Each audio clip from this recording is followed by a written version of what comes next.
Bonjour, je suis Julia Gonneau, je suis sage-femme en unité de médecine de la reproduction. Bonjour Virginie Parolan, je suis médecin biologiste dans le laboratoire de biologie de la reproduction, toutes les deux à l'hôpital Cochin Port-Royal. Cette vidéo a pour objectif de vous présenter les généralités sur la préservation de la fertilité féminine.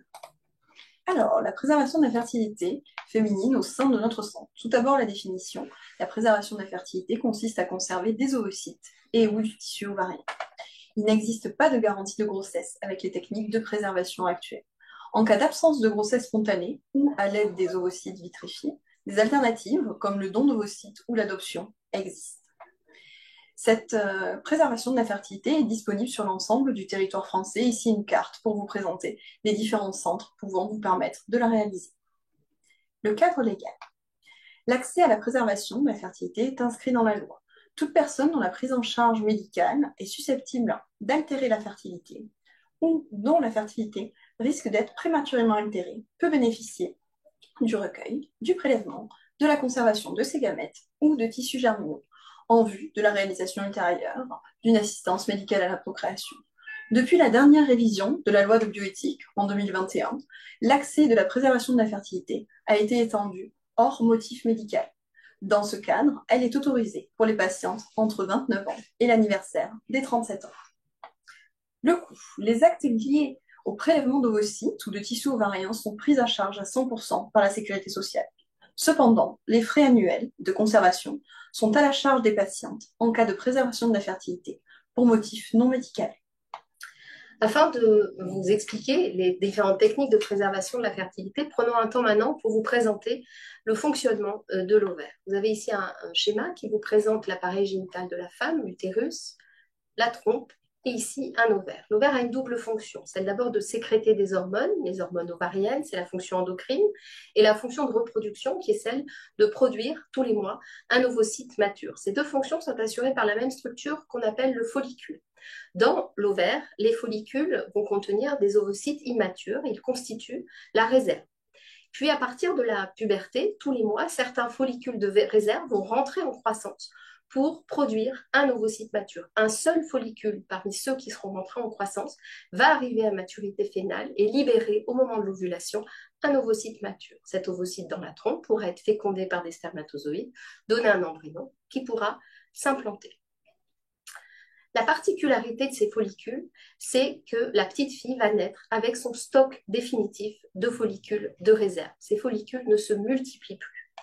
Donc, la petite fille va naître avec ce stock définitif. Et tout au long de la vie, ce stock en follicules va ne faire que décroître et diminuer, jusqu'à un moment où ce stock est tellement faible que le fonctionnement ovarien s'arrête au moment de ce que l'on appelle la ménopause. Il y a donc une baisse physiologique tout au long de la vie de la réserve ovarienne en follicules. Par ailleurs, des chimiothérapies ou une chirurgie ovarienne vont pouvoir, parce qu'ils vont altérer ces follicules, diminuer de manière brutale et de manière prématurée le stock des follicules, entraînant une insuffisance ovarienne prématurée. Face à la fois au risque physiologique de baisse de la réserve ovarienne ou de risque lié à des traitements, il est possible de préserver votre fertilité, soit en conservant des ovocytes matures, soit en conservant un ovaire pour conserver les ovocytes immatures à l'intérieur de l'ovaire. Alors, la préservation de la fertilité à l'hôpital Cochin-Port-Royal. Le parcours de préservation va nécessiter plusieurs rendez-vous. Un ou deux rendez-vous avec un gynécologue, un rendez-vous avec un biologiste et un rendez-vous avec une sage-femme en cas de cryoconservation ovocytaire.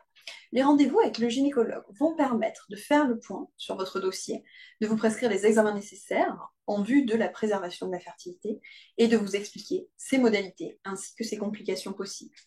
Le rendez-vous avec le biologiste, lui, va vous permettre de vous expliquer la prise en charge de la préservation de la fertilité au sein du laboratoire, de vous informer des conditions de conservation et d'utilisation des oocytes ou du cortex ovarien et des résultats attendus, également de vous faire signer les consentements nécessaires à votre prise en charge. Le rendez-vous avec la sage-femme, dans le cadre de la cryoconservation ovocytaire, va permettre de faire un dernier point sur votre dossier, de vous prescrire les tout derniers examens nécessaires et de programmer le traitement, tout en vous expliquant les différentes étapes du suivi de stimulation lors de la consultation dite d'entrante. Un bilan sera également réalisé au sein de notre centre. un bilan sanguin pour les dosages hormonaux ainsi que des sérologies, une échographie pelvienne afin de réaliser le compte des follicules ovariens et la recherche de pathologies qui peuvent être tubaires ou utérines. Dans certains cas, une IRM pelvienne sera également proposée. Nous vous remercions pour votre écoute et nous vous conseillons d'aller consulter nos autres vidéos sur la préservation de la fertilité. Merci, au revoir.